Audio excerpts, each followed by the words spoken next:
अस्सलातु वस्सलामु अलैका या सय्यदी या रसूलल्लाह व अला आलिका व सहाबिका या खातमन नबिय्यीन। सूरह ताहा की आया मुबारका आपके सामने तिलावत का शर्फ मिला। अल्लाह रब्बुल इज़्ज़त इरशाद फरमाता है, और ये वाज़िह पैगाम है बिलखसूस आज के जो दौर के मुसलमान हैं, जो इस पुरफितन दौर के मुसलमान यानी कि हम गुज़र रहे हैं। अल्लाह रब्बुल इज़्ज़त ने इरशाद फरमाया कि बेशक उनके लिए मैं ज़िंदगी तंग कर दूँगा जो मेरे ज़िक्र से गाफिल होगा, और हम जो मेरे ज़िक्र से गाफिल होगा फिर क्या होगा, उसको हशर में अंधा उठाएंगे। मईशतन का मतलब ज़िंदगी किया है, और मईशतन से मुराद रोज़ी भी है। जिसको मईशत आप कहते हैं ना, आजकल जी पाकिस्तान की मईशत बड़ी अप एंड डाउन है जी, ऊंच नीच है, और ये महंगाई क्यों है जी? मईशत ख़राब है, आपके मुल्क की मईशत ठीक नहीं है। इसी तरीके से मईशत का आसान मतलब है रोज़ी रोटी, कि मुल्क की रोज़ी रोटी तंग है, हमारी भी रोज़ी रोटी। और सबब क्या है? कुरान तो वाज़ेह है। सूरत ताहा जो चमकती हुई आयत है, चमकता हुआ कुरान है, और चमकते हुए महबूब पे उतरा है, सीना अलम नशरा पे उतरा है। तो ये महबूब ने सहाबा को बताया, और फिर सहाबा से होता हुआ कुरान हम तक पहुंचा। ये जो कुरान है ना, ये भी सहाबा का सदका है। सीना ब सीना तो मौजूद था, फिर ये सहाबा के ज़हन में ख्याल आया कि क्यों ना इसको महफूज किया जाए। ये जो किताबी शक्ल में कुरान आपके सामने है, तो ये सदका है सहाबा का, और ये सदका है खुलफाए राशिदीन का, कि उन्होंने मेहनत की और इसको किताबी शक्ल के अंदर तरतीब दिया, और आज हम इसको किताबी शक्ल के अंदर पढ़ सकते हैं, इसकी ज़ियारत भी कर सकते हैं। तो जो मेरे ज़िक्र से गाफिल होगा उसकी रोज़ी तंग कर देंगे, और उसको फिर अजाब ये कि हशर में अंधा उठेगा। कुछ लम्हे के लिए अगर हम कहें ना कि आंखें बंद करके जिक्र करो, तो हमारे लिए बहुत मुश्किल हो जाती है, क्योंकि हम आंखें बंद करके ऐसे होते हैं जैसे अंधे हैं। तो कुछ लम्हे के लिए सवाए नींद के, रात के सोने के अलावा, मैं कहूँ ना 5 मिनट के लिए आंख बंद करें आप सब, तो अजीब सा आपको लगेगा ही नहीं कि आप दुनिया पे किधर है। अगर कोई बंदा ये समझे कि अंधा होना कोई बड़ी बात नहीं, कोई बात नहीं, आगे अंधे भी उठ जाएंगे, तो वो सोचें कि ये बहुत बड़ा अजाब नहीं कि आंखें होने के बावजूद आप देख ना सकें। आपको पता ही नहीं कि सामने वाला भाई आपका जो है उसकी सूरत कैसी है, बस ये पता है कि ये भाई है। अच्छा, उसने कह दिया मैं तुम्हारी माँ हूँ। ये अंधे से पूछो ना कि वो अपनी ज़िंदगी कैसे गुजारता है, तो यहाँ की ज़िंदगी तो फिर कट जाती है, जो कि हशर के मुकाबले में 2 दिन भी नहीं बनते। हशर के मैदान में 2 दिन, उलमा ने इसकी कैलकुलेशन की है कुछ, तो उन्होंने कहा कि हशर का एक दिन जो हजूर ने फरमाया ना इतने 1000 सालों का होगा, तो उसके मुताबिक ये जो ज़िंदगी 60-70 ज़िंदगी है, ये जो अब साल, ये जो अपने साल है 60-70 साल, ये आखिरत का एक दिन जो है उसके मुकाबले में ऐसे समझे कि 2 दिन, यानी कि उसका एक दिन नहीं बनेगा, उसके तो कई दिन होंगे, और उसके मुकाबले में ये ज़िंदगी 2 दिन की। तो 2 दिन का अंधा है, उसकी ज़िंदगी गुजर जाएगी साहिबो, लेकिन जो हमेशा का अंधा है उसकी ज़िंदगी नहीं गुजरेगी। और जो हज़रत ये बाबा जी वाज़ा फरमाया करते थे कि जो यहाँ अंधा होगा, ये अल्लाह का फ़ैसला भी है, और ये अल्लाह का पाक कुरान भी कहता है, जो यहाँ अंधा होगा वहाँ भी अंधा होगा। तो आज अगर आप गौर करें कि हर बंदा तंग है जेब से, हर बंदा अपने घर से तंग है। सबब क्या है कि हमने खुदा का जिक्र छोड़ दिया है, हीले बहाने। देखें ना, ये जो है आलम कुफर ने कैसी कैलकुलेशनें पेश की है। और दुकान सुबह इतने बजे खोलो, रात इतने बजे तक खोले रखो, तुम्हारा जो है कारोबार एस्टेब्लिश हो जाएगा और आप मुस्तहकम हो जाएगी मैशत आपकी। लेकिन सारे आप देखते हैं बाजार ईद के रात सारी रातें भी खुली होती हैं, फिर भी दुकानदारों की पूरी नहीं पड़ती। जो फ्रूट की लगाते हैं रेडी, 2000, 2500, 3000, माशाल्लाह अब तो रमज़ान है ना, अब तो छुरी तेज़ की हुई है उन्होंने, 4000, 5000 की दिहाड़ी लगा के बजाता है। तो इसको 30 से ज़रब कर लो कि लाख रुपया, 80,000, लाख वो एक मंथ में कमाएगा एक रेडी वाला। लेकिन उससे पूछो, वो कहता है वो फिर तंग है।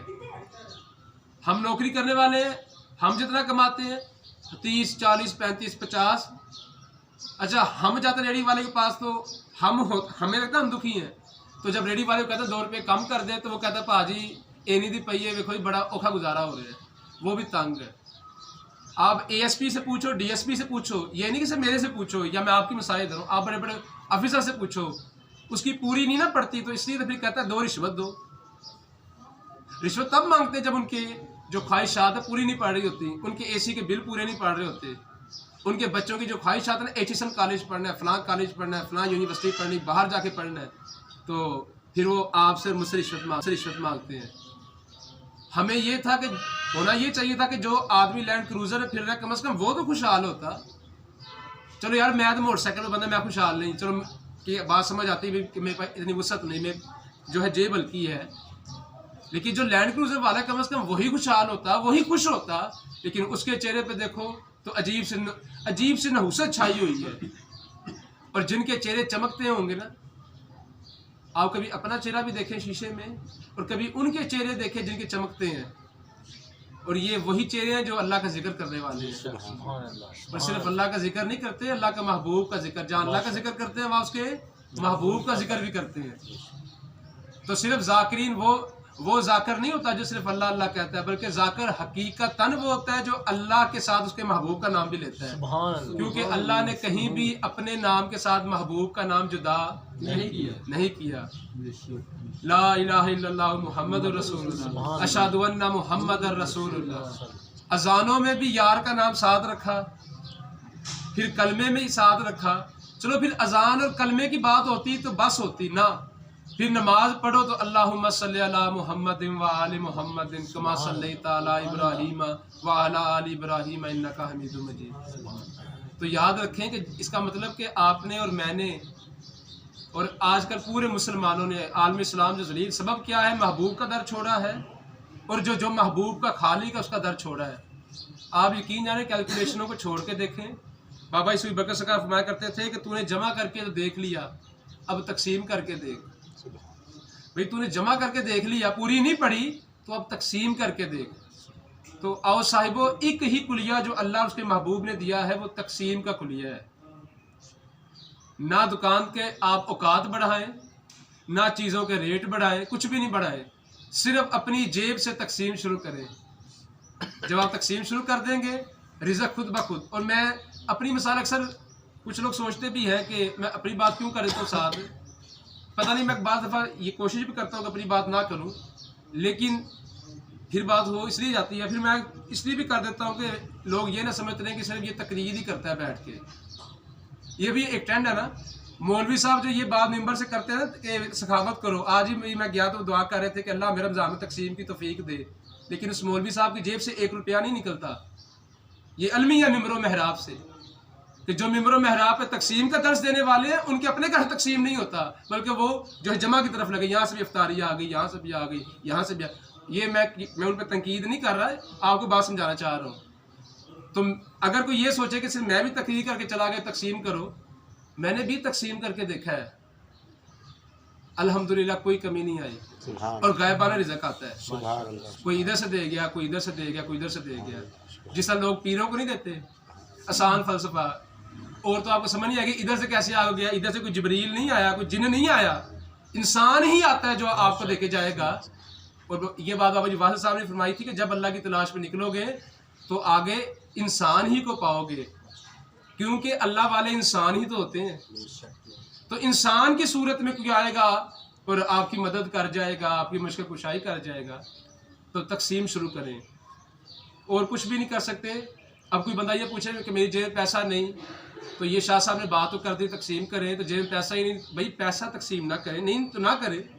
आओ अपने अपने शोबे को देखो कि आपके शोबे से क्या कर सकते हो, फ्री क्या कर सकते हो। मैं आपको बात सुनाता हूँ फी सबिलिल्लाह, मैं आपसे पैसे का डिमांड नहीं कर रहा। जो दर्जी है वो अल्लाह की रज़ा के लिए किसी बेवा का और उसके जो है अपना बेवा की कोई यानी बच्चे का, यतीम बच्चे का सूट सी दे। आप में से कोई अगर उस्ताद है तो किसी जो बच्चा यतीम है जिसके सर पे बाप का साया नहीं, तो उसको फी सबिलिल्लाह पढ़ा दे। अगर आपके पास अच्छे ख्याल आते हैं, जैसे मेरे पास अच्छे ख्याल हैं, मैं आपको कहता हूँ कि अल्लाह की तरफ इस तरह जा सकते हैं, अल्लाह की तरफ इस तरह जा सकते हैं, तो अब ये जो अच्छे ख्याल मेरे दिमाग में है ये मैंने आपको तकसीम कर दिए। तो अगर मैं सिर्फ अपनी ज़ात तक रहूँ, ये ख्याल रख के चलूँ कि मैंने सिर्फ चलना है अल्लाह की तरफ, तो फिर ये कंजूसी है, मैंने जो है तकसीम का दरवाज़ा बंद किया है। तो आइए साहिबो, अपना अपना रिज़्क जो आपके पास है, आपके शोबे का रिज़्क आपके पास है, आपके पास इल्म है, आपके पास अगर माल है, और आज का दौर नहीं कि माल ना हो, ये बात सईदा आयशा पाक ने कही थी। आप फरमाती हैं कि जब हजूर थे तो हम पे फाके रहते थे, और जब हजूर दुनिया है तशरीफ़ ले गए तो फिर अल्लाह ने दुनिया हम पे जो वसी कर दी। और हज़रत अब्दुर्रहमान बिन औफ ने एक दफ़ा सहाबा की दावत की और गोश्त और मुर्ग मसलन पका हुआ था, तो आप रो दिए। जब सहाबा की दावत की तो रो दिए। रोए क्यों? सहाबा ने पूछा, अब्दुर्रहमान आप रोते क्यों हो? तो आपने अर्ज़ की कि एक दौर था कि जब सरकार मदीना सल्लल्लाहु अलैहि वसल्लम की ज़ात बरक़ात को जो है 3-3 दिन तक फाके रहते थे, और आज वो दौर है कि हम गोश्त खा रहे हैं। तो रोता इसलिए कहीं अल्लाह अब हमारा इम्तिहान तो नहीं लेना शुरू कर दिया, उसने अपने महबूब को तो जो है खाना नहीं दिया, वो खाना के जो आज हम खा रहे हैं, और हमें वो खाना दे दिया, तो यानी कि हम कहीं फितने में तो नहीं पड़ गए। तो अब्दुर्रहमान बिन औफ इसलिए रो रहे थे। तो आज देखें, पैसा, मैं ये मानता ही नहीं कि किसी के पास पैसा ना हो, सबके पास पैसे हैं, क्योंकि अब्दुर्रहमान बिन औफ ने जब तरका छोड़ा था तो करोड़ों रुपए बनते थे, अरबों रुपए उस दौर के बनते थे। तो बल्कि हम पे तो ज़्यादा ही दुनिया, और हम तो पुरफितन दौर के अंदर है साहिबो। और एक बात एक प्रोफेसर ने बहुत अच्छी कही थी, वो ये बात करके मैं बात ख़त्म करूँगा। उन्होंने कहा था कि सहाबा किराम रिज़वानुल्लाह ताला अलैहिम अजमाइन, जो साहब सुफ़ा थे जिन्होंने हजूर से इल्म सीखा, और वो सहाबा जो इल्म वाले सहाबा थे, उन्होंने ये इल्म की शमा आगे रोशन की। तो वहाँ से आइमा मुज्तहिदीन आए, इमाम आज़म आए, इमाम मालिक आए, इमाम अहमद बिन हम्बल आए, इमाम शाफ़ी आए। फिर इन्होंने इल्म की शमा रोशन की, होते होते फिर शेख अब्दुल कादिर जिलानी तक पहुँची, फिर दाता अली अजमेरी तक पहुँची, शेख मुजद्दिद अल-फ़सानी तक पहुँची। ये सारी रोशनियाँ आईं, लेकिन फरमाते हैं कि अब अलमिया क्या है कि आगे वो इल्म की रोशनी बंद हो चुकी है। अब इल्म सीखा सिर्फ मुकाबले के लिए जाता है, अब इल्म हजूर की मुकाबले के लिए जाता है, अब इल्म हजूर की सुन्नत समझ के और हजूर की पसंद समझ के नहीं सीखा जाता। ये पुरफितन दौर है। मैं ये दावत फ़िक्र यही दूंगा, ज़्यादा इल्म से बेहतर है कि थोड़ा इल्म लें और ज़्यादा अमल करें। मिसाल बुजुर्ग देते हैं कि जैसे आटे में नमक, नमक क्या है वो, ये इल्म कितना कि सिर्फ नमक जितना हो और अमल आटे जितना। ये ना हो कि इल्म आटे जितना है और अमल जो है नमक जितना। और आप देखें कि 1 मन आटा हो तो उसमें इतना सा बस नमक डालते हैं वो लोग, अगर तंदूर वालों का आपने देखा हो। ये मिसाल इसलिए दी कि हम कोशिश करें कि अल्लाह के ज़िक्र की तरफ मुतवज्जे हो। और मैंने ये गुजारिश भी की थी कि ला इलाहा इल्लल्लाह का जो कलमा, जो ज़िक्र है, उसको आप पढ़ के तो पानी पे फूंक मार के पिया करें। मेरा नहीं ख्याल आप में से किसी ने शुरू किया होगा, तो अगर नहीं किया तो शुरू कीजिए। अल्लाह ने वाज़ेह कहा रोज़ी बढ़ानी है तो मेरे ज़िक्र करो और मेरे ज़ाकिर बनो।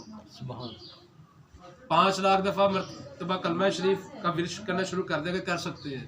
ये पैगाम हज़रत बाबा जी सूफी बरकत सरकार ने अपनी किताब मकानात हिकमत के अंदर भी आयत कोट की थी। और आज ये आयत पढ़ते हुए मेरे सामने जब सूरत ताहा पढ़ रहा था, ये आई तो मैंने यही आयत आपके सामने पेश कर दी। और असहाबे बदर का भी यही पैगाम है कि एक खजूर थी सहाबी के पास, जब ये चले हालत रोज़ा में थे ना, वही चूसते थे, चूस के निकाल लेते थे, कपड़ा लपेट लेते थे अगले दिन के लिए, वही फिर खजूर चूसते थे अगले दिन। इस तरीके से सहाबा ने हजूर के साथ चले। असल बात यह है कि साहिबो, अगर अमीर सोना हो ना, अगर महबूब सोना हो तो सफ़र कट जाता है। तो वो सफ़र चाहे चटियल मैदान हो और चाहे बदर की गर्मी हो, अगर महबूब सोना हो फिर महबूब भी महबूब खुदा हो तो फिर सफ़र कट जाता है। तो हमारा सफ़र भी कट सकता है अगर आज मैं और आप अगर महबूब खुदा से दोस्ती कर ले, दामन मुस्तफ़ा को थाम ले। अल्लाह पाक हमें हजूर से अन्य मोहब्बत करने की तौफीक अता फरमाए। वमा अलैना इल्लल बलागुल मुबीन।